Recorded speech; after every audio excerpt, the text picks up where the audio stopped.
దేవుని పరిశుద్ధ నామానికి స్తోత్రం కలుగును గాక. క్రీస్తుపేట మీ అందరికీ నా వందనాలు చెల్లించుకుంటున్నాను. 130 కీర్తన మొదటి నుంచి 8 వచనాలు ఉన్నాయి. యెహోవా, అగాధ స్థలంలో ఉండి నేను నీకు మొరపెట్టుచున్నాను. ప్రభువా, నా ప్రార్థన ఆలకించుము.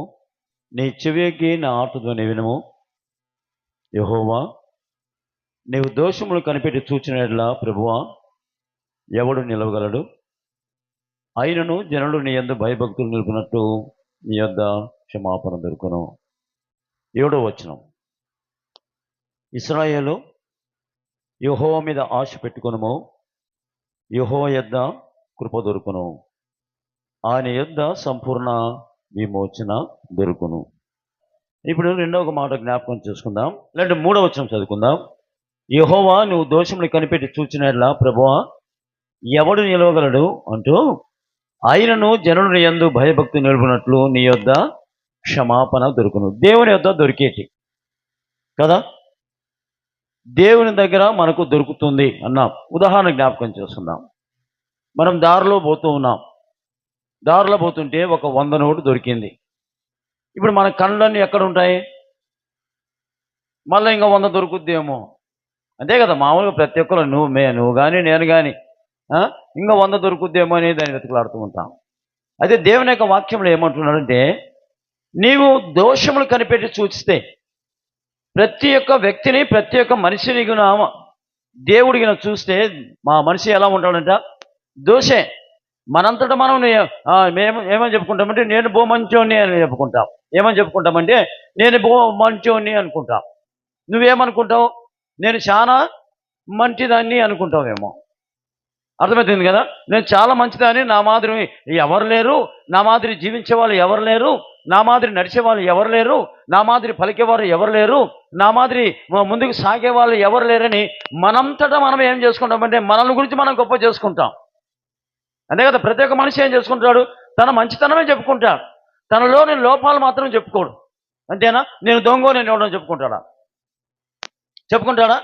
వాడు దొంగతనం చేసి వచ్చినా కూడా, ఏం రా యాడికి పోయినామంటే, నేను యాడికి పోయినా అనేవాడు.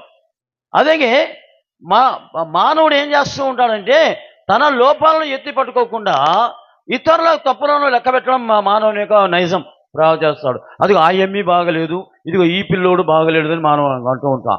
ప్రతి ఒక్క మానవునికి జీవితమే అదే ఉంటుంది. కానీ ఇక్కడ బైబిల్ ఏమంటుందంటే, యెహోవా, నీవు దోషములు కనిపెట్టి చూసినట్లా ప్రభువా, ఎవడు నిలవగలడు అన్నాడు. దేవుడిగిన ప్రతి ఒక్క మానవుని పేరు పేరున దేవుడు మానవునిగిన గమనిస్తే, ప్రతి ఒక్క మానవుడు దేవుని దృష్టిలో ఎలా ఉంటాడంట? దోషే, తప్పు చేసిన వాడే. అది జీవితంలో తప్పు చేసి ఉంటాడు, పాప జీవితంలో పుట్టుకలో నుంచి తప్పు చేసి ఉంటాడు. అయితే దేవుడిగిన నీ తప్పుడిగిన లెక్క పెడితే నీవు ఎక్కడ ఉంటావో. ఒకసారి ఒక తండ్రి తన కుమారునికి ఒక చిన్న మొద్దును ఇంత మొద్దును ఇచ్చి, ప్రతిసారి అతను కుమారుడు ఏం చేస్తున్నాడంటే, ప్రతిసారి బయటికి పోవడం, కొట్లాడడం, ఏదో ఒకటి చేసి, అన్యాయం చేసి, మోసం చేసి, ఏదో గొప్పగా దరిద్ర పనులు చేసేవాడు. తండ్రి చెప్పి చెప్పి చెప్పి చెప్పి విసిగిపోయాడు. ఒకరోజు ఏం చేశాడంటే, ఒక మేకిచ్చి ఆ మేకు ఆ మొద్దుకు కొట్టరా అన్నాడు. మొద్దుకు కొడుతూ ఉంటే రోజుకు ఒక మొద్దు, రోజుకు 2 మేకులు, 4 మేకులు, 5 మేకులు, 6 మేకులు కొట్టడం మొదలుపెట్టాడు. కొంతకాలం అయిపోయిన తర్వాత ఆ తండ్రి మళ్ళా ఒక మేకిచ్చి మా మొద్దుకు కొట్టరా అన్నాడు. నాన్న, మొద్దులో స్థలం లేదు అన్నాడు. కొట్టరా అన్నాడు, స్థలం లేదు అన్నాడు. ఎందుకు అని కొట్టించావు నాతో అంటే, నీవు చేసిన ప్రతి దరిద్ర పనికి ఆ మొద్దు మీద నేనేం చేశానో తెలుసా? కొట్టించాను రా అన్నాడు. ఈనాడు మనం చేసిన దరిద్ర పనుల గురించి ఆ యొక్క యేసుక్రీస్తు శిలువలో ఆయనను మనం బలి చేసిన వారంగా ఉన్నాం. అందుకే దేవుడు అంటాడు, నీవు దోషములను కనిపెట్టి చూస్తే ఏ మానవుడు కూడా నిలబడలేడు. నువ్వు చేసిన తప్పులు ఆయనకు తెలుసు. నువ్వు తిని నేను తినలేదనొచ్చు, మోసం చేసి చేయలేదనొచ్చు, తిట్టి నేను తిట్టలేదనొచ్చు, అన్యాయం చేసి నేను అన్యాయం చేయలేదనొచ్చు. నీవు ఎంత 10కి మాలిన పనులు చేసి కూడా ఏమంటాడంటే, నేను ఏం చేయలేదన్నా నా అంతటి నీతిమంతుడు లేడు అంటాడు. కానీ దేవుడు అంటున్నాడు, దేవుడిగిన ప్రతి ఒక్క మానవుని యొక్క దోషాలు కనిపెట్టిగిన చూస్తే, ప్రభువా, ఎవడు నిలవగలడు?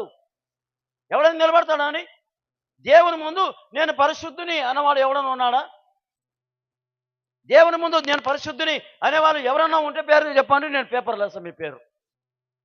ఎవరన్నా ఉన్నారా? ఎవరు లేరు. అయితే ఆ కింద ఒక మాట ఉంది, అయినను జనులు నీ యందు భయభక్తులు నిలబడినట్టు నీ యొద్ద ఏముందంట? నీ దగ్గర క్షమాపణ దొరుకును. చెప్పాలి ఇప్పుడు, ఆయన దగ్గర ఏం దొరుకుతుంది? ఆయన దగ్గర ఏం దొరుకుతుంది? ఈయనపల్లె నువ్వు ఒక్కని కాదు, ఇక్కడ కూర్చున్నారు గొనుగుతా ఉన్నారు వీళ్ళు. మేము చిన్నప్పుడు ఆడుకునేవాళ్ళం, గురుగున్నక్క గుంతన్నక్క పాంపిల్ల పక్కడ చెవు గురుగున్నక్క గుంతన్నక్క. ఎవరి ముందు నాకు మాట కావాలి. మీరు మాట్లాడుతూ ఉంటే ఎదురు మాట్లాడుకుంటూ ఉంటే దేవుని యొక్క వాక్యాన్ని మనం శ్రద్ధగా తెలుసు. అందుకే దేవుని యొక్క మొట్టమొదట దొరికేది ఏదంటే క్షమాపణ. ఏం దొరుకుతుందంట? మొట్టమొదట క్షమాపణ. క్షమాపణ అనేది ఎలా ఉంటుందంటే, దేవుని దగ్గరికి వెళ్ళి, దేవా నేను తప్పు చేశానయ్యా, దేవా నేను మోసం చేశా, దేవా నేను అన్యాయం చేశా, దేవా నేను అపవిత్రమైన జీవితంలో జీవించా, దేవా ఇతరులమైన నేను సాడులు చెప్తూ ఉన్నా, దేవా నన్ను క్షమించవా, ఎంతో కాలం నుంచి నేను జీవిస్తున్నాను కానీ నా జీవితంలో మార్పు లేదు, నరకముగా పరలోకం అని కోరుకుంటే నేను పాత్రురాలని, నేను నరకానికి పోయేదానని, కాబట్టి నన్ను క్షమించవా అని కోరుకుంటే దేవుని దగ్గర ఏం దొరుకుతుందంట? క్షమాపణ దొరుకుతుంది. మీకు ఉదాహరణ జ్ఞాపకం చేసుకుంటూ పోతాను. సిలువలో ఇద్దరు దొంగలు ఉన్నారు, అంతే కదా? సిలువలో ఇద్దరు దొంగలు యేసుక్రీస్తుల మధ్యలో ఉన్నాడు. ఒక కుడి వైపున ఒక దొంగ, ఎడమ వైపున మరొక దొంగ ఉన్నాడు. ఈ యొక్క ఎడమ వైపున దొంగ ఏమన్నాడంటే, నీవు క్రీస్తువు కదా, నిన్ను నీవు రక్షించుకొని మమ్మల్ని కూడా రక్షించు. ఎందుకు? రక్షిస్తే మళ్ళీ దొంగతనం చేద్దానికేమో. నీవు క్రీస్తువు కదా, మమ్మల్ని కూడా రక్షించు అని అంటే మళ్ళీ పోయి యోనకను పొడిచేదానికేమో. నీవు క్రీస్తువు కదా, మమ్మల్ని కూడా రక్షించు అంటే మళ్ళీ పోయి మోసం చేసేదానికేమో. ఏ రక్షణ కోరుతున్నాడో తెలుసా? శారీరకమైన రక్షణ కోరుతున్నాడు. ఇంకా శారీరకంగా నేను బాగుండాలి, శారీరకంగా నేను ఆరోగ్యంగా ఉండాలి, శారీరకంగా నేను దరిద్ర పనులు చేయాలి అని కోరుతూ ఉన్నాడు. గమనించండి, అక్కడ కుడివైపు ఉన్నవాడు ఏమంటే అతన్ని గద్దించి ఏమనంటే, నీవు అదే శిక్షావిధిలో ఉన్నావు కదా, దేవునికి భయపడవా? అవునా అండి? దేవునికి భయపడవా అంటున్నాడు. అంటే మానవుడు ఏమైపోయాడు? దేవునికి భయపడడం లేదు. ఇక ఏం దేవుడా నాయన అన్నాం. ఇప్పుడు కొంత మనకు ఏదైనా దెబ్బ మీద దెబ్బ తగిలిందనుకో, ఎక్కడున్నాడన్నా దేవుడు అంటాం, ఏం దేవుడన్నా అంటూ ఉంటాం. కానీ కష్టం వచ్చినప్పుడు ఏ దేవుడు అన్నావు, కానీ నీవు బాగా ఉన్నప్పుడు నువ్వు దేవుని జ్ఞాపకం చేసుకోలేకపోయావు. నీకు ఆరోగ్యం ఇచ్చినప్పుడు దేవుడు అవసరం లేదు, నీకు బాగా ధనం సంపాదించినప్పుడు దేవుడు అవసరం లేదు. కానీ నీకు ఏదైనా రోగం వస్తే, నీకేదైనా బాధ వస్తే, నీకేదైనా కష్టం వస్తే, దేవా పలకవా, ఉన్నావా, అసలు ఉన్నావా అని వాడుకుంటాను. ఇప్పుడు ఎవరున్నారంట? దేవునే. నువ్వు ఉన్నావా? ఉంటే ఏడున్నావు నువ్వు అంటే ఏం చేయాలా? పొద్దుగుకులు ఈయనకు బాగా లేకుంటే ఈయన పక్కన ఉండాలా. పక్కన బాగా ఏమనుకోండి, మామూలుగా మరి ఇక్కడ ఉందో లేదో తెలియదు కానీ మా పట్టణాలలో ఒక వ్యక్తికి ఏదైనా జ్వరమో లేదంటే ఏదైనా రోగం వచ్చిందనుకోండి, అతను ఏం చేస్తామంటే వెంటనే హాస్పిటల్లో అడ్మిట్ చేస్తాం. అడ్మిట్ చేసినప్పుడు మొట్టమొదటి తలదిండి కాడక ఏమొస్తుందంటే బైబిల్ వస్తుంది. ఎప్పుడు బాగలేనప్పుడు దేవుడు కావాలి. తలదిండు ఈ బైబిల్ తీసుకొని ఏడబెట్టుకుంటాడు తెలుసా? తల కింద పెట్టుకుంటాడు. ఈయనకు తలదిండు లేక ఎక్కడ పెట్టుకుంటాడు? తల కింద పెట్టుకుంటాడు. కానీ బాగైన తర్వాత ఆ బైబిల్ తీసి ఎక్కడన్నో మూలను పెడుతూ ఉంటారు. ఆలోచన చేద్దాం. ఎప్పుడు దేవుడు అనేది ఎప్పుడు అంటే ఎల్లకాలం నీతో ఉండాలి. నీవు దేవునికి భయపడడం లేదు, ఎందుకు శ్రమలు వస్తున్నాయి? దేవునికి భయపడడం లేదు, ఎందుకు రోగాలు వస్తున్నాయి? దేవునికి భయపడడం లేదు, ఎందుకు నరకానికి పాత్రలు అవుతున్నావు అంటే దేవునికి భయపడడం లేదు. నువ్వు ఎవరు నాకు చెప్పేదానికి? ఆలోచించేద్దాం. నువ్వు ఎవరు నాకు చెప్పేదానికని చాలా మంది ఏం చేస్తున్నారంటే తిరగబడుతున్నారు. అయితే రెండవవాడు ఏమనంటే, నీవు దేవునికి భయపడవా? మనం అదే శిక్షా విధిలో ఉన్నామన్నాడు. అంటూ ఒక మాట అన్నాడు, ఏమంటే యేసు అంతకుముందు దొంగతనం చేశాడు అతను, అంతకుముందు చాలా మందిని కొట్టాడు అతను, అంతకుముందు అనేకులను దోచుకున్నాడు అతను, అంతకుముందు మోసకరమైన జీవితంలో జీవించాడు. ఇప్పుడు ఏమంటున్నాడు తెలుసా? యేసు అన్నాడు. అంటే ప్రభువా లేకపోతే యేసు అంటే రక్షకుడా. గమనించండి, నీవు నీ రాజ్యంలోనికి వచ్చినప్పుడు ఏమన్నాడు? నన్ను నన్ను చెప్పాలా? నన్ను జ్ఞాపకం చేసుకో. అంతేనా? ఇప్పుడు ఈ నుంచి ఈ రోజు రాత్రి అయిపోయింది అనుకోండి. ఈరోజు రాత్రి అయిపోయింది అనుకోండి, రేపు ఉదయం మేము వెళ్ళిపోతాం. అంతేనా? వెళ్ళిపోయిన తర్వాత మీరేం చేస్తారు? మమ్మల్ని జ్ఞాపకం చేసుకుంటారు. ఉత్తదే. అంతేనా? అది ఉత్తదే అంటాం. మేము కూడా మిమ్మల్ని జ్ఞాపకం చేస్తాం, మీకోసం ప్రార్థన చేస్తాం. ఉత్తదే. ఎందుకు? అక్కర గడిచిన తర్వాత, దినములు గడిచిన తర్వాత దేవుని మర్చిపోవడం నేర్చుకుంటున్నారు ఈ దినాలలో. మానవులమైన మన జీవితంలో దేవుని ఎలకాలం జ్ఞాపకం చేసుకోవాల్సిన వారమై ఉండగా దేవుని ఏం చేస్తున్నామంట? మర్చిపోతున్నాడు ఈ దినాలలో. ఆలోచన చేద్దాం. యేసు నీవు నీ రాజ్యంలోనికి వచ్చినప్పుడు ఏమన్నాడంటే, నన్ను జ్ఞాపకం చేసుకో. అవునా అండి? జ్ఞాపకం చేసుకుంటే ప్రభు ఏమన్నాడంటే, నేడు నీవు నాతో కూడా పరదేశంలో ఉంటావు. ఎప్పుడు? అతడు దేవుడిని నమ్ముకున్నాడు. నీకు ఒక రాజ్యం ఉందయ్యా, నీవు ఈ లోక సంబంధమైన రాజ్యవారసుడి కాదు. ఈ లోకము నీది కాదు, ఈ రాజ్యము నీది కాదు, ఈ దేశము నీది కాదు.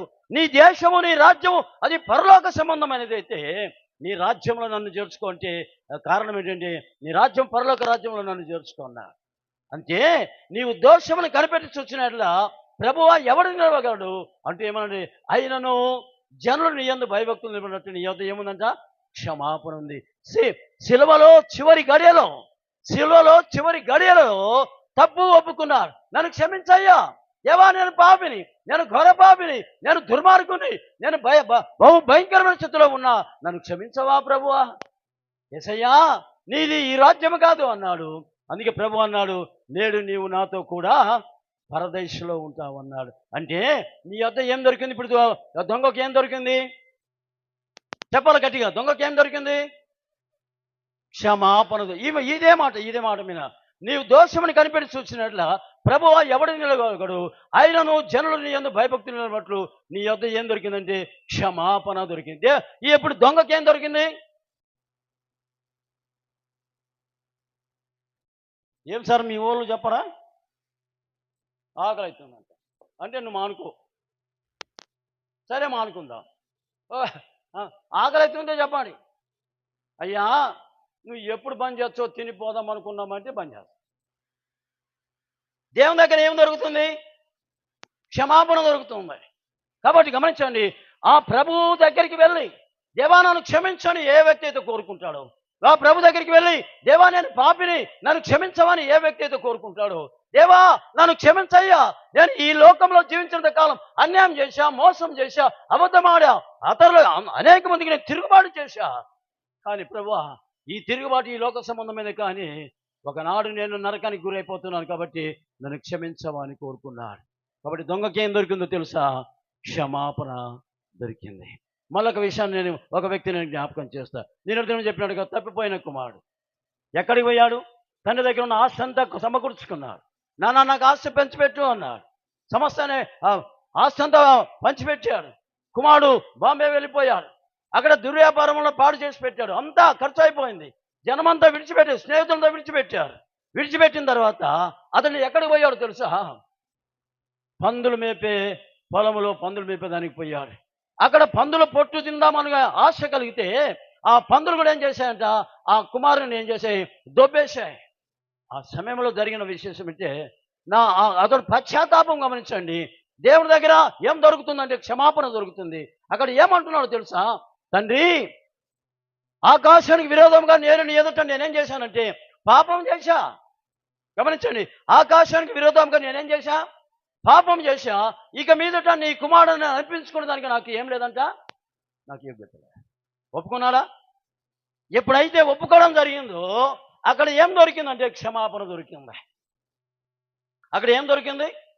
క్షమాపణ దొరికింది. కాబట్టి ఆలోచన చేయండి, దేవుడు దోషమును కనిపెట్టి చూస్తూ ఉంటే నీవు పాపి అని గుర్తెరిగితే, దేవా నేను పాపినను ఎప్పుడైతే ఒప్పుకుంటావో, ఈ కుమారుడు తండ్రి దగ్గరికి వెళ్ళిపోతుంటే తండ్రి దూరం చూసి పరిగెత్తుకొని వాని మెడ మీద పడి ముద్దు పెట్టుకున్నాడు. ఒకటి ఏం పోగొట్టుకున్నాడంటే ప్రేమను పోగొట్టుకున్నాడు. రెండవది ఏమని పోగొట్టుకున్నాడంటే చెప్పులు తొలగించాడు. చెప్పులు దేనికి సాదృశ్యం అంటే సమాధానానికి సాదృశ్యం. ఇప్పుడు ఏం పోగొట్టుకున్నాడు? సమాధానాన్ని పోగొట్టుకున్నాడు. ఉంగరము తొలగించాడు. ఉంగరం దేనికి సూచన? ఘనతకు సూచన. ఇప్పుడు ఏం పోగొట్టుకున్నాడు? ఘనతకు పోగొట్టుకున్నాడు. తర్వాత అతనికి ప్రశస్తమైన వస్త్రాలు ధరించాడు. అధికారానికి సూచనగా ఉంది. అధికారాన్ని కూడా పోగొట్టుకున్నాడు, తండ్రి ప్రేమను పోగొట్టుకున్నాడు. అయితే ఒకటి చేశాడు ఏంటో తెలుసా? ఆ తండ్రి దగ్గరికి వెళ్ళి, ఆకాశానికి విరోధంగా నీ ఎదుట నేనేం చేశాను? పాపము చేశాను, కాబట్టి నన్ను క్షమించవా అని కోరుకున్నట్టుగా మనం దేవుని యొక్క వాక్యములో ఆలోచన చేసుకుందాం. అందుకే అంటాడు, నీవు దోషములు కనిపెట్టి చూచిన ఎట్లా ప్రభువా ఎవడు నిలవగలడంటే, దేవుని దగ్గర ఏం దొరుకుతుందంటే తెలుసునా? మొదటిది క్షమాపణ. అందరు చెప్పారు, ఏం దొరుకుతుంది దేవుని దగ్గర? క్షమాపణ. వెరీ గుడ్, ఇంత బాగా చెప్తున్నారు. క్షమాపణ దొరుకుతుంది. ఇంకొక విషయం నేను జ్ఞాపకం చేస్తాను. చూడండి, ఆ యోనా గ్రంథంలో నినివే పట్టణానికి దేవుడు బొమ్మన్నాడు కదా. దేవుడు నినివే పట్టణానికి పోయి దానికి ప్రకటించమని చెప్పాడు. ప్రకటించమంటే యోనా ఏం చేశాడంటే ఊ అని లేదు, ఆ అని లేదు. ఏందిరా పోలేదంటే నేనేం పోతానా అన్నది. ఎందుకు పోలేదంటే నేనేం చెప్పలేదు కదా అన్నట్టుగా ఉంది. కానీ ఒక దేవుడు ఏం చేశాడంటే, అతడు యోనా దేవునికి దూరం అయిపోయాయి, ఆ పడవలో కూర్చొని నిద్రపోతూ ఉన్నాడు. ఆలోచన చేద్దాం, గమనించండి. యోనా మొదటి అధ్యాయంలో పారిపోతున్న యోనా, మొదటి అధ్యాయంలో పారిపోతున్న యోనా, అదే మొదటి అధ్యాయంలో నిద్రించుతున్న యోనా, అదే మొదటి అధ్యాయంలో దేవుని యొక్క ఆజ్ఞలకు తృణీకరించిన యోనా, అదే మొదటి అధ్యాయంలో సముద్రం నుంచి పడవేయబడిన యోనా. ఎప్పుడైతే దేవుని మాటను ధిక్కరించాడు, ఎప్పుడైతే దేవుని మాటను వినలేదు, యోనాను గురించి ఆ యొక్క పడవకు ఏమొచ్చిందంటే నష్టం వచ్చింది. ఇప్పుడు ఆలోచన చేసుకో, నీ ఒక్కదాని ద్వారా నీ కుటుంబానికి నష్టమేమో, నీ ఒక్కదాని ద్వారా నీ ఇంటికి, నీ సంఘానికి కష్టం వస్తూ ఉంది. ఎప్పుడైనా ఆలోచన చేసావా? తిరుగుబాటు చేస్తూ ఉన్నావా? ఒకసారి ఆలోచన చేస్తున్నావు. నేను ఒక్కడే నిద్రపోతూ ఉన్నాడు. పడవకి ఏమొచ్చిందంటే తుఫాను వచ్చింది. తుఫాను వచ్చి అల్లకొల్లం అయిపోతుంటే వాళ్ళ దగ్గర ఉన్న సామానంతా ఏమైపోయింది, ఎత్తి సముద్రం పడవేశారు. ఓడ నావికుడు వచ్చేసి, ఓయి నిద్రపోతే నీకేమొచ్చింది, లేచి నీ దేవుని ప్రార్థించమని, నువ్వు ఎవరివయ్యా అని అడిగాడు. అడిగితే నేనా, అది ఏంటిదని అడిగాడు. అది ఆకాశానికి ఒక దేవుడు ఉండాలి కదా అన్నాడు. ఉండాలా, ఆయన బిడ్డ నేను అన్నాడు. ఇది ఏంటిది అన్నాడు. నీళ్ళయ్యా అన్నాడు. నీళ్ళకు ఒక దేవుడు ఉండాలి కదా అన్నాడు. మరి అవునా అంటే ఆ దేవుని బిడ్డనే నేను అన్నాడు. ఎవరైనా దేవుని యందు భయభక్తులు కలిగిన వాడు, ఆకాశాన్ని భూమికి సృష్టికర్త దేవుని యందు నేను భయభక్తులు కలిగిన వాడిని చెప్పుకుంటున్నాడే, కానీ దేవుని మాటను తృణీకరించి వెళ్ళిపోయా. ఆలోచన చేద్దాం ఒకసారి. ఎప్పుడైతే సముద్రంలో పడవేయబడ్డాడో ఆ యోనా ఏం చేస్తున్నాడంటే అడుగు భాగం నుంచి ప్రార్థన చేస్తున్నాడు. ఏం చేస్తున్నాడండి? ప్రార్థన చేయడం మొదలు, దేవా అని ప్రార్థన చేస్తూ ఉన్నాడు. కష్టం వచ్చింది, వేదన వచ్చింది, శోధన వచ్చింది, ప్రార్థన చేస్తూ ఉన్నాడు. ఇప్పుడు ప్రార్థన చేస్తూ ఉంటే దేవుడు ఆ తిమింగలానికి ఆర్డర్ ఇచ్చి గట్టున కక్కున్నాడు. దేవుని మొరపెట్టినప్పుడు యోనాకి ఏం దొరికిందో తెలుసా? క్షమాపణ దొరికింది. నీవు దోషమును కనిపెట్టి చూచినట్లా ప్రభువా ఎవడు నిలవగలడు అంటే నీ యొద్ద దేవునిలో భయభక్తులు, నీ యొద్ద క్షమాపణ దొరుకుతుంది. దేవుని దగ్గర ఏం దొరుకుతుంది? మొదటిది క్షమాపణ దొరుకుతుంది. అవునండి. తప్పైన కుమారికి ఏం దొరికింది? క్షమాపణ దొరికింది. సిలువలో దొంగకి ఏం దొరికింది? క్షమాపణ దొరికింది. లేకుంటే నినివే పట్టణస్తులకు ఏం దొరికింది? క్షమాపణ దొరికింది. ఇప్పుడు నీకేం దొరుకుతుంది చెప్పు? నీ జీవితానికి ఏం దొరికింది? ప్రభువును దొరకాలి. అనుకూల సమయం ఉందే దేవుని వెతకకపోతే, అనుకూల సమయం ఉందే దేవుని మాటకు లోపడకపోతే నీకు దొరకవలసింది దొరకకుండా పోద్దేమో. ఒకసారి ఆలోచన చేద్దాం. దేవుని సమయం ఉన్నప్పుడు దేవుని వేడుకోవాలి. మనందరికీ తెలుసు, యేసుక్రీస్తు శిష్యులు యేసుక్రీస్తు కాలంలో బరబ్బా మనందరికీ తెలుసునా? మన పక్కింటోడే కదా, మీ పక్కింట్లే కదా బరబ్బా. ఎంతమంది చెప్తారు చెప్పండి, మా పక్కింటి ఆయన బరబ్బా అని? మన పక్కింటోడే. ఎందుకు? మోసగాలు ఉండేది మన పక్కింట్లోనే, అన్యాసులు ఉండేది మన పక్కింటోళ్ళనే, అపవిత్రమా జీవించే వాళ్ళు మన పక్కింటోనే ఉన్నారు. బరబ్బా ఎవరంటే బందిపోడు దొంగ, బరబ్బా ఎవరంటే కూలికోరు, బరబ్బా ఎవరంటే అన్యాయం చేసేవాడు, బరబ్బా ఎవరంటే అధికారులకు లోబడిన వ్యక్తి. అలాంటి వారిని ఒకరోజు ఏం చేసినట్టు పోలీసులు పట్టుకున్నారు. పోలీసులు పట్టుకొని జైల్లో వేశారు. ఇప్పుడు బరబ్బను చేతులకు కాళ్ళకు బేడీలు వేశారు. బేడీలు వేసి ఒక సెల్లో ఒక రూమ్లో, జైల్లో ఒక భాగంలో ఏం చేశారంటే ఒక గదిలో పెట్టి తాళం వేసి పెట్టారు. ఇప్పుడు బరబ్బా ఏమనుకుంటున్నాడో తెలుసా? నన్ను ఎవడైనా విడిపిస్తే బాగుండు అనుకుంటున్నాడు. నేను చాలా మందికి సహాయం చేశా, దొంగతనం చేసి సాయం చేశా, మోసం చేసి ఇతరులకు సాయం చేశా, ఎవరైనా వస్తారేమో నా దగ్గరికి, ఎవరైనా నా దగ్గరికి వచ్చి నన్ను విడిపిస్తారేమో, ఎవరైనా ఉన్నారా అని ఆలోచన చేసుకుంటూ ఏడుచుకుంటూ కూర్చున్నాడు.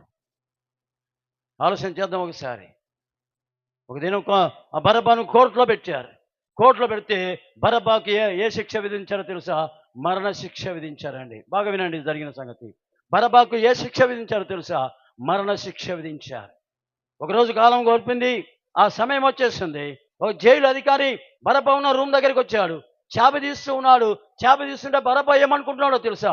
ఇక నాకు మరణ శిక్షే కదా, అదిగో జైలర్ వచ్చాడు, తలుపు తెరుస్తున్నాడు, ఇక కొంత సమయంలో నాకు మరణ శిక్ష విధిస్తారు, నన్ను ఎవరు విడిపిస్తారయ్యా, నన్ను ఎవరు విడిపిస్తారు, ఇంత సాయం చేసిన నాకు నాకు ఎవరు ఉన్నారు నన్ను విడిపించేవారని కన్నీరు పెట్టి ఏడుస్తూ ఉన్నాడు.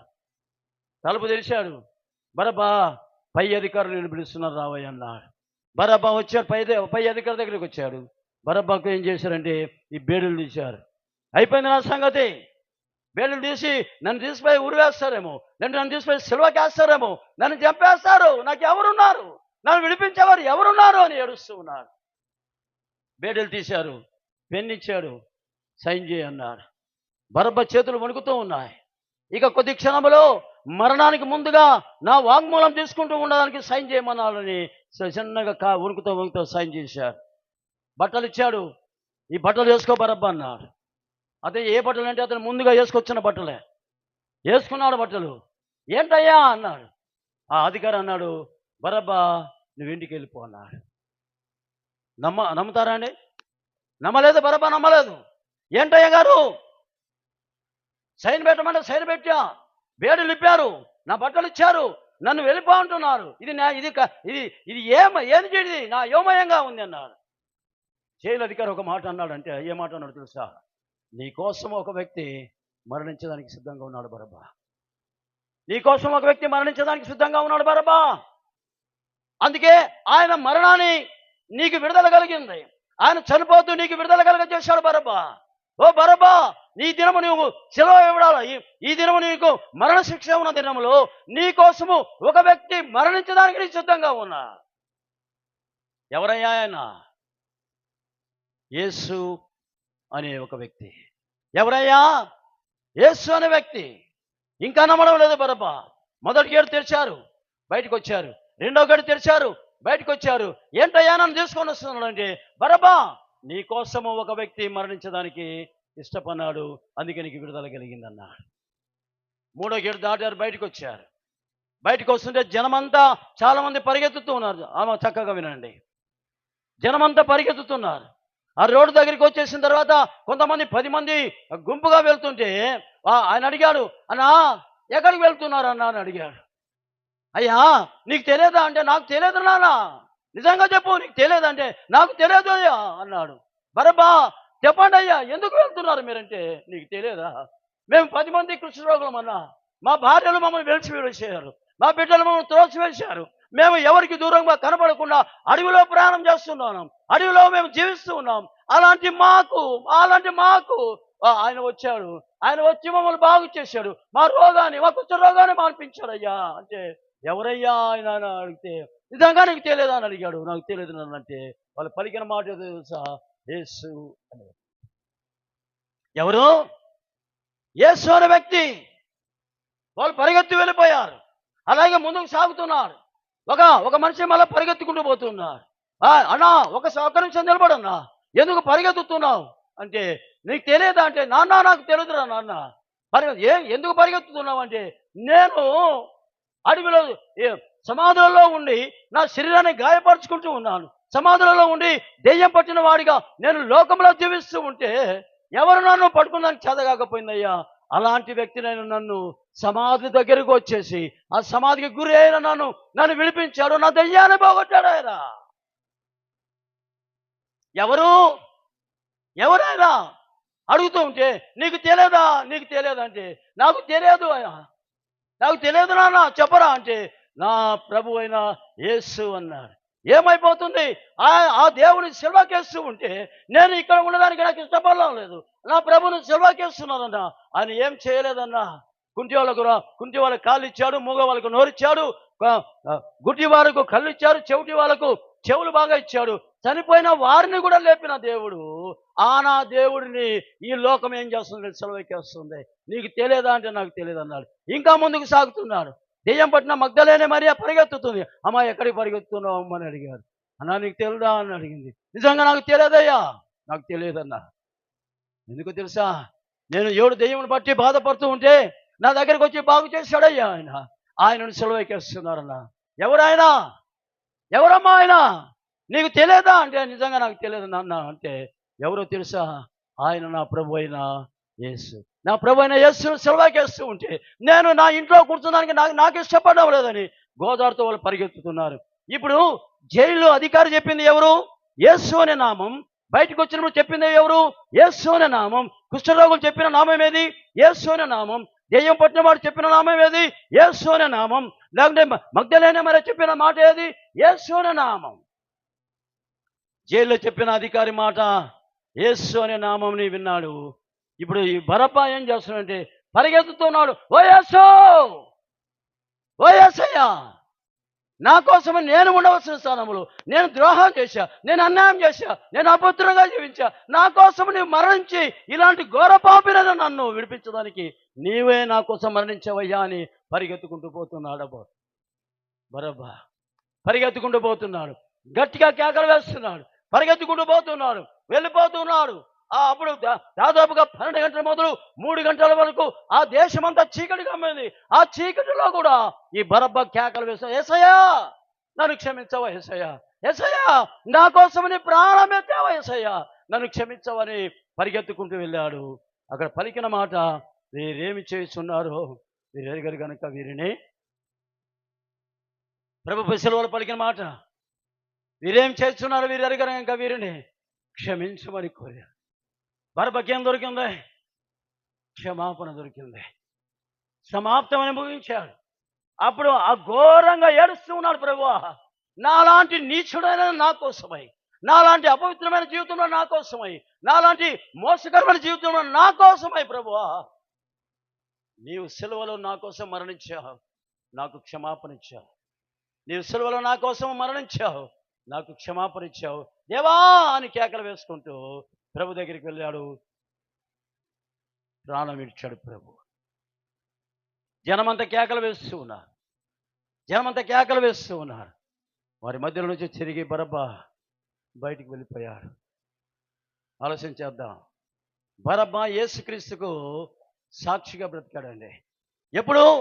తన తప్పుదములు తను ప్రభు దగ్గర ఒప్పుకున్నప్పుడు, తన పాపాలు ప్రభు దగ్గర ఒప్పుకున్నప్పుడు, తన జీవితాన్ని దేవా నేను ఇలాంటి నీచుడనైనా నా కోసమై, ఇంత బలహీనుడైనా నా కోసమై, ఇంత ఘోర పాపినైనా నా కోసమై, నా కోసమై నీ సిలువలో నా కోసం బలి అయ్యి నాకు విడుదల కలిగి చేసిన దేవా నేను ఎంతటి వాడినయ్యా, నేను ఎంతటి వాడిని, నా కోసం నీవు మరణించావు, నా కోసం నీ ప్రాణం పెట్టావని. తర్వాత బరబ్బా ఇష్టంగా సమయం లేదు కాబట్టి దేవుని యొక్క స్వార్థను చాటించుకుంటూ వెళ్ళిపోయారు. అక్కడున్న జనమంతా బరబ్బాను గుర్తుపట్టి కొడతారేమో అని భయపడి ఆ దేశాన్ని విడిచిపెట్టి వేరే దేశానికి వెళ్ళి స్వార్థ చాటిస్తూ ఉన్నారు. బరబ్బాకి ఏం దొరికింది? క్షమాపణ దొరికింది. సిలువలో దొంగకి ఏం దొరికింది? క్షమాపణ దొరికింది. అవునండి. తప్పిపోయిన కుమారునికి ఏం దొరికింది? క్షమాపణ దొరికింది. నినివే పట్టణస్తులకి ఏం దొరికింది? క్షమాపణ దొరికింది. ఇప్పుడు నువ్వు ఒప్పుకుంటే నీకు క్షమాపణ దొరుకుతుంది. ఒప్పుకుందామా? ఒప్పుకుందామా చెప్పండి. క్షమాపణ దేవా నేను లోకంలో ఉన్నా ప్రభా, నేను ఎరగక నేను ఎంతో భయంకరమైన జీవితంలో జీవించా, నేను ఎరగక మోసకరమైన జీవితంలో జీవించా, నన్ను క్షమించవా, నన్ను క్షమించు ప్రభా. నాకు చెప్పేవాళ్ళు ఎవరు లేరు, నన్ను బలపరిచేవారు ఎవరు లేరు, నన్ను క్షమించవని అడిగితే దేవుడు తప్పక క్షమిస్తాడు.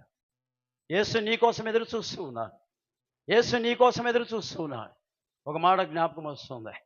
ఒకసారి ఒక కుటుంబంలో పెద్ద 5-6 అంతస్తుల బిల్డింగ్లో అనుకోని విధంగా నిప్పంటుకుంది. ఒక ఇంట్లో అంతస్తులో ఒక ఇంట్లో 4 పిల్లలు భార్యాభర్తలు ఉన్నారు. ఆ ఇంట్లో పొగంతా నిండిపోయింది. నిండిపోయి ఒకరికొకరికి కనపడడం లేదు. తండ్రి ఏమన్నాడంటే, అరే నా చెయ్యి ఒక్కొక్కరు పట్టుకుంటారా చేతులు పట్టుకుంటారు అన్నారు. పట్టుకుంటారు అంటే ఒక్కరు అందరు భార్య భర్త చేయి పట్టుకుంది, కుమారుడు అమ్మ చేయి పట్టుకున్నాడు, ఇంకొక కుమారుడు అన్న చేయి పట్టుకున్నాడు, ఇంకొక కుమారుడు ఆ అన్న చేయి పట్టుకొని అందరూ నేను ఎట్లా వెళ్తే అట్లా రానరా అని చెప్పాడు. అందరూ బయటకు వచ్చారు. దేవానికి స్తోత్రం అన్నారు. అందరూ ఉన్నారంటే అందరూ ఉన్నామన్నారు. అప్పుడు ఆ స్థలములో నాన్నా అని ఒక కేక వినబడింది. ఏంట్రా అందరూ వచ్చారా బయటికి అంటే, అప్పుడు తల్లి అంటుంది, చిన్నవాడు కనపడటం లేదండి అంది. చిన్నవాడు ఏం చేస్తున్నాడు మేడలో ఆ కారు మబ్బులో చిన్నవాడు ఏం చేశాడంటే అన్న చేయి విడిచిపెట్టాడు, ఒక్కడే ఉన్నాడు. అక్కడ బయట వరండాలోకి వచ్చి నాన్నా అని కేక వేస్తున్నాడు. నాన్నా నన్ను కాపాడు నాన్న, నాన్నా నన్ను కాపాడు నాన్న, నేను చచ్చిపోతా, నన్ను కాపాడు నాన్న, రావా అని కేకలు వేస్తున్నాడు. తండ్రి అంటున్నాడు, కుమారుడా నువ్వు ఎక్కడ ఉన్నావు? వరండాలో ఉన్నావు, నువ్వు భయపడాల్సిన పని లేదు, నువ్వు ఎగిరి దుంకు, నేను నిన్ను పట్టుకుంటాను అన్నాడు. నాన్న నాకు నువ్వు కనపడడం లేదు అన్నాడు కుమారుడు. నీకు నేను కనపడడం లేదు, కానీ నాకు మాత్రం నువ్వు కనపడుతూ ఉన్నావు, నాకు మాత్రం నువ్వు కనపడుతున్నావు. దుంకడం నీ బాధ్యత, రక్షించడం నా బాధ్యత, అడగడం నీ బాధ్యత, కాపాడడం నా బాధ్యత, ఎగిరి దుంకడం నీ బాధ్యత, చేతులతో ఎత్తుకోవడం నా బాధ్యత. కుమారుడు ఆలోచన చేశాడు, వరండా నుంచి ఎగిరి దుంకాడు. కనపడడం లేదు, పర్లేదు దుంకే, నువ్వు నాకు కనపడుతూ ఉన్నావు. ఎగిరి దుంకాడు. తండ్రి ఏం చేశాడంటే చేతులు చాచాడు, ఆ చేతులలో కుమారుడు పన్నాడు. ఎప్పుడు? తండ్రి చెప్పిన మాటకు లోబడినప్పుడు. తండ్రికి తండ్రి చెప్పిన మాటకు లోబడినప్పుడు కుమారునికి ఏం దొరికింది? రక్షణ దొరికింది. కుమారునికి ఏం దొరికింది? విడుదల దొరికింది. కుమారునికి ఏం దొరికింది? తండ్రి హస్తంలో పడిపోయాడు. ఇక్కడ నువ్వు చేయాల్సిన పని ఒకటే, ఆయన చెప్పిన మాట వినంతే. అంతేనా అండి? ఏం దొరికింది? మంచి దొరికింది. ప్రభు నీకోసం నా కోసమే చేతులు చాస్తూ ఉన్నారు. నీకు రా, ప్రయాసపడి భారం వచ్చిన సమస్య తిన్నారా, నా దగ్గరికి రా, నా మాట విను, నా మాట విను. ఈనాడు మాట వినడం లేదు, ఈనాడు మాట వినడం లేదు, ఎవరి మాట వినడం లేదు. ఒకనాడు ఒక తండ్రి తన కుమారుని పిలిచాడు. వినండి, బాగా వినండి. కుమారుని పిలిచి ఆ కుమారుని ఏం చేశాడంటే చిన్నతనం నుంచి బాగా పెంచుకున్నాడు. ఏకైక కుమారుడు. అతని కోసం కార్లు కొన్నాడు. అతని కోసం ఒక పెద్ద 3 అంతస్తుల ఇల్లు కొనిపెట్టాడు. వినండి అమ్మా, 3 అంతస్తుల ఇల్లు కొనిపెట్టాడు. వృద్ధాపం వచ్చింది, తండ్రికి వృద్ధాపం వచ్చింది. అతడు MA చదివాడు, MA PhD చేశాడు, గొప్ప ఆస్తిమంతునిగా చేశాడు, గొప్ప మంచి జ్ఞానవంతునిగా తయారు చేశాడు. ఒకరోజు ఆ కుమారుని చూద్దాం అనుకొని పిలిచి ఒక మాట అడిగాడు. నాన్నా నేను చనిపోతే నువ్వు ఏడుస్తావా అని అడిగాడు. నేను చనిపోతే నువ్వు ఏడుస్తావా అని అడిగాడు. కుమారుడు ఇచ్చిన జవాబు ఏంటో తెలుసా? నేను ఎందుకు ఏడసాలి అన్నాడు. అరే నాన్న నేను కన్నానురా, కంటే నువ్వు నన్ను కన్నావందుకు నేను ఏడ్చాలనా? నేను బాగా పెంచానురా, పెంచినందుకు నేను ఏడ్చాలనా అన్నాడు. నేను బాగా చదివించాను కదరా, చదివించామని ఏడ్చానా అన్నాడు. నీకోసం కారు కొన్నానురా, కారు కొన్నందుకు నేను ఏడ్చాలనా అన్నాడు. లేదే నీకోసం 3 అంతస్తుల నుండి కట్టించాను కదరా, 3 అంతస్తులు కట్టిస్తే నేను ఏడ్చాలా? నేను ఎందుకు ఏడ్చాలి చెప్పు అండి. ఎంత బాధపడించాడు. అవునా అండి? ఈనాడు మీ పిల్లల్ని పెంచి పెద్దవాడు చేస్తే నువ్వెవరు నాకు చెప్పేదానికి? నాకంతా తెలుసు అనే బిడ్డలు ఉన్నారు ఈ దినాలలో. ఆ జరిగిన విశేషం ఏంటో తెలుసా? తండ్రి బాధపడుతున్నాడు. నేను మరణిస్తే నువ్వు ఏడ్చవారా అని మళ్ళీ అడిగితే నేను ఏడ్చన్నానా అన్నాడండి. ఏంట్రా ఎందుకు ఏడ్చావు అని అడిగితే, నాన్నా నువ్వు చనిపోతే నేను ఏడుస్తానో లేదో నువ్వు చూడలేవు, అంతేనా? ఇప్పుడు నేను చనిపోయాను అనుకోండి, మీరందరూ ఏడుస్తారో లేదో నేను చూడలేను, అంతే కదా?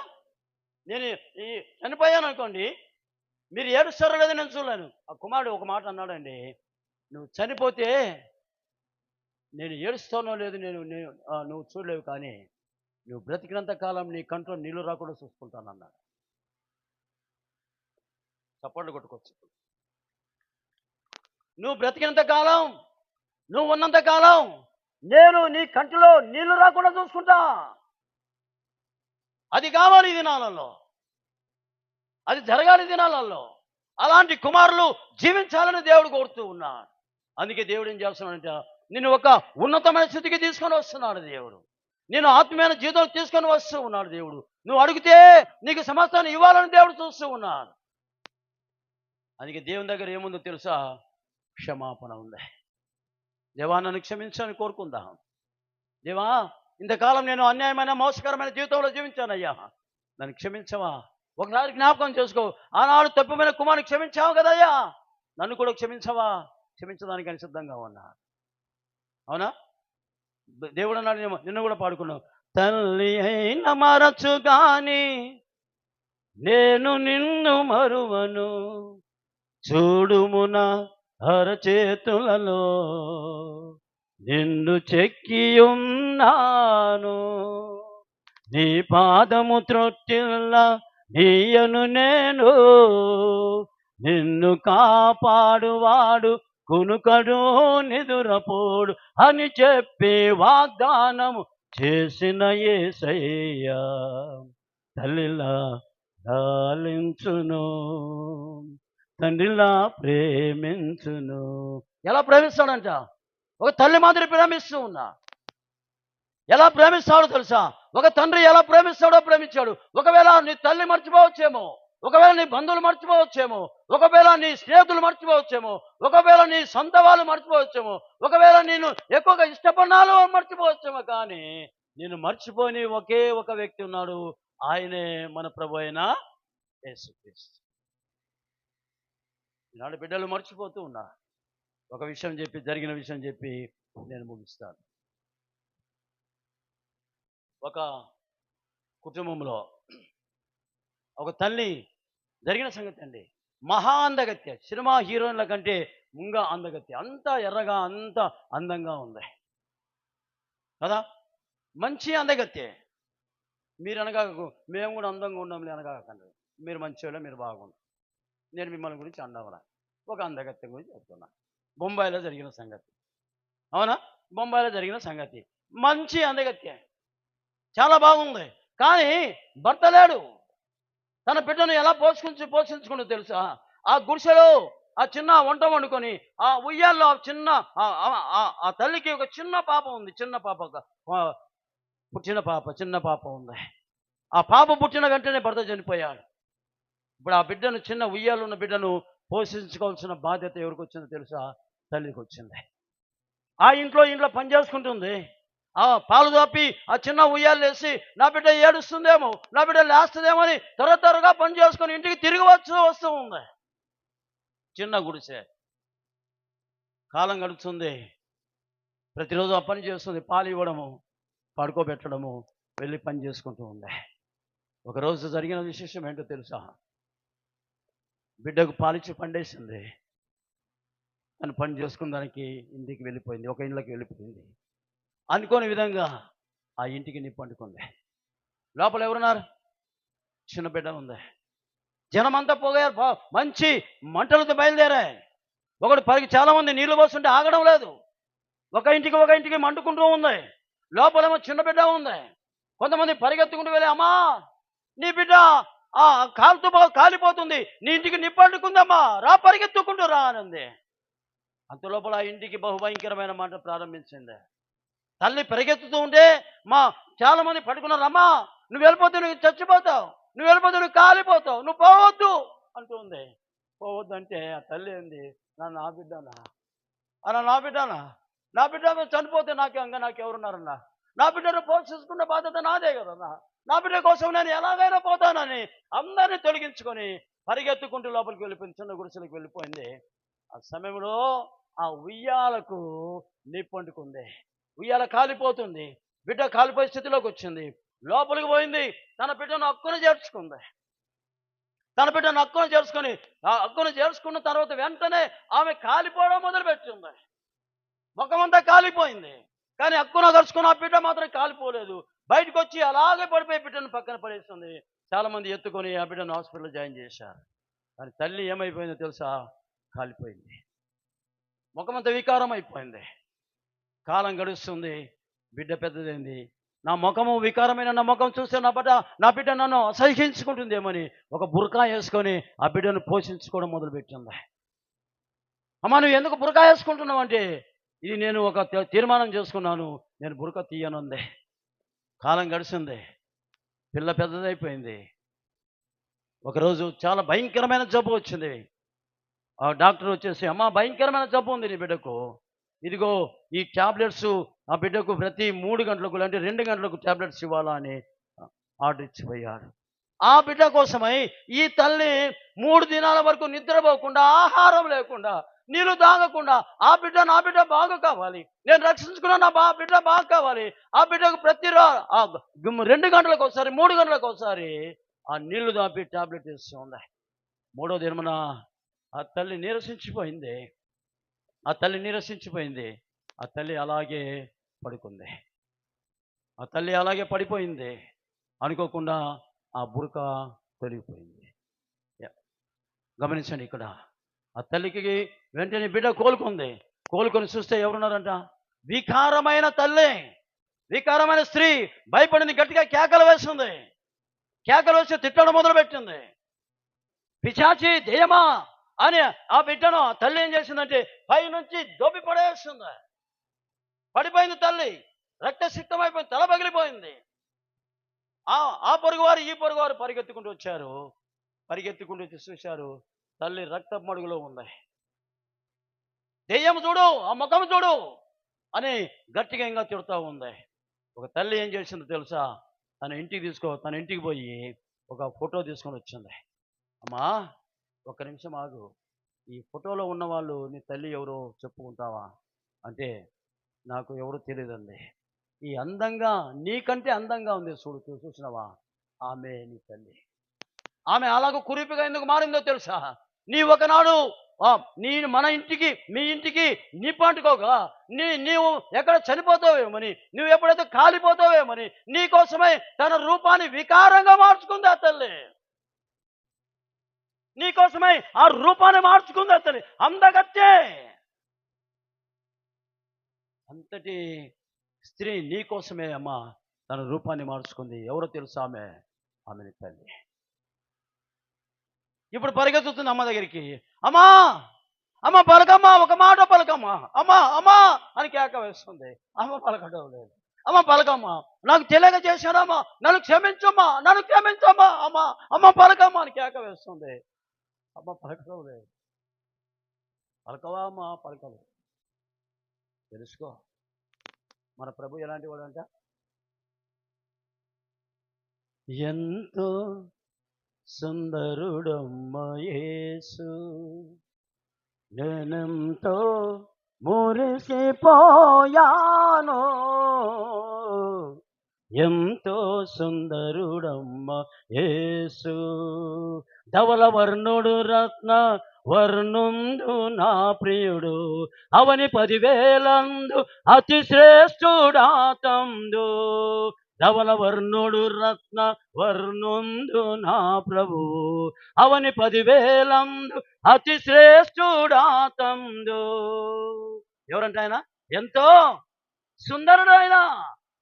నీకోసమే నా కోసమై ఆ తల్లి తన బిడ్డ కోసమే కురిపిగా మారినట్టు ఆ మన ప్రభువైన యేసు నీకోసమే నా కోసమే ఆయన కురిపిగా మారాడు. ఆయన ఎలాంటి వాడో తెలుసా? ఎంతో సుందరుడు. అవునా? నీకోసమే నా కోసమే తన రూపాన్ని మార్చుకున్నాడు. ఆ ముళ్ళ కిరీటం పెట్టి తలలో ఒత్తితే ఆ రక్తం అంతా కారుకుంటూ ఒక ముళ్ళు రెప్ప లోపలికి వెళ్ళిపోయిందండి. ఆయన వీపును దురుతూ ఉంటే మాంసము ముద్ద బయటకు వస్తుంది. ఒకసారి యేసు వైపు చూడు, నీకోసం ప్రాణం పెట్టిన యేసు వైపు చూడు, నీకోసం చేతులు చాచిన యేసు వైపు చూడు, నీకోసం తల ముళ్ళ కిరీటం పెట్టుకున్న యేసు వైపు చూడు. ఆయన దగ్గర క్షమాపణ ఉంది. ఆయన ఇప్పటికైనా సిద్ధంగా ఉన్నాడు నేను క్షమించడానికోసం. ఆయన ఇప్పటికి సిద్ధంగా ఉన్నాడు, ఇంకా సిద్ధంగా ఉన్నాడు. ఆయన మాట విందామా? ప్రభా నన్ను క్షమించు ప్రభా అంటే ఆయన క్షమించడానికి సిద్ధంగా ఉన్నాడు. క్షమించమని కోరుకుందామా? యెహోవా నీవు దోషములు కనిపెట్టి చూచినట్లా ప్రభు ఎవడు నిలవగలడు? ఆయనను జనులను యందు భయభక్తులు నిలుపునట్టు నీ యొద్ద ఏముందంట? క్షమాపణ ఉంది. క్షమాపణ కోరుకుందాం. తలలు వంచండి, అందరు తలలు వంచండి. ఒక్క నిమిషంలో ముగిస్తాను నేను. అందరూ తల యువతయొద్దు. నీకు ప్రభు కావాలా? ప్రభువా నన్ను క్షమించు అని కోరుకుందా. భయంకరమైన దొంగను క్షమించిన దేవుడు, ధనమంతా అన్యాయంగా మోసం చేసిన కుమారుని క్షమించాడు దేవుడు. నినివే పట్టణస్థులు వాళ్ళని కూడా క్షమించాడు దేవుడు. దేవుని దగ్గర క్షమాపణ దొరుకుతూ ఉంది. బరపాకు క్షమాపణ దొరికింది. దేవుని చాటించుకుంటూ పోయా. ఇప్పుడు నీకు క్షమాపణ కావాలన్నా వద్దా? క్షమించడానికి ఆయన సిద్ధ మనసు కలిగి ఉన్నారు.